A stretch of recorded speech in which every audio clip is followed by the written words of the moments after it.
In regard to what's positive about it, I think, first of all, in your statement Senator Enzi made was that No Child Left Behind was ineffective, and I certainly have to agree with that. And I would like to think of this really as not the reauthorization of No Child Left Behind, but the reauthorization of ESEA. As an educator, just the connotation of the term "No Child Left Behind" it really is demoralizing to us at this point, because there is so much focus on testing, that we have no time to teach. And it really has become that way within the schools. Working with gifted education, I run into this all the time, because things that I want to do with my students, the teachers don't want me to take them out of the classroom because they're addressing a particular standard that's going to be tested. For instance, I was taking a group to view an open heart surgery, a live open heart surgery, and one of my teachers was giving a practice test to practice for the practice test, to practice for the test. I mean, that's the way that it goes. These students are testing all year round, and it takes so much time from instruction. And as long as we keep our standards and our gap groups set up as they are now, I think the gap groups are effective. We want to look at those gaps. We want to be sure that no child is left behind. And that needs to be our concentration. And I was so thrilled when No Child Left Behind passed, because I thought, hallelujah, now we're going to see that every child learns every day. But what we're doing in No Child Left Behind is we're leaving behind most of our students, because our students that have special needs are not being able to be taught the skills that they need to be taught.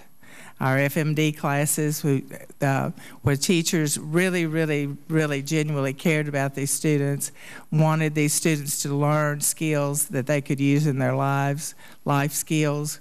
They can no longer teach those skills because they have to address the standards. These students are going to be tested on the standards.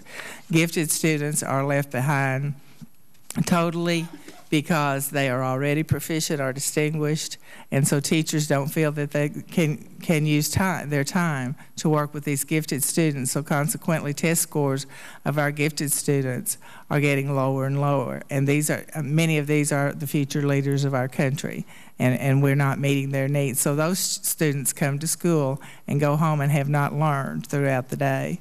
But the real concern of mine, and I do work with gifted students, but it's what I hear from the special ed teachers and their concerns that they have, that they can no longer, they deeply care about these students, or they wouldn't be in these jobs. They couldn't be in these jobs, but they cannot address the needs that these students really need in their classrooms.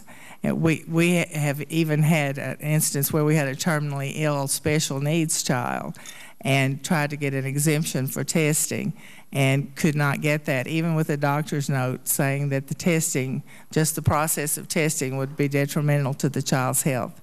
We still could not get an exemption for that child, and their scores were figured in our accountability.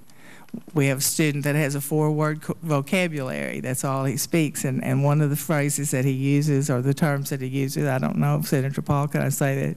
He says he can say yes, no, mom, and hell no. That's all he says.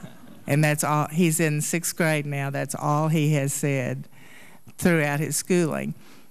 He's supposed to do a portfolio. Yes, it's an alternate portfolio. You know, that's what people say. Well, we have alternate portfolios, but how do you do an alternate portfolio with that? So, okay. Thank you very much. Mr. Luna. Mr. Chairman, just one point of clarification. I think the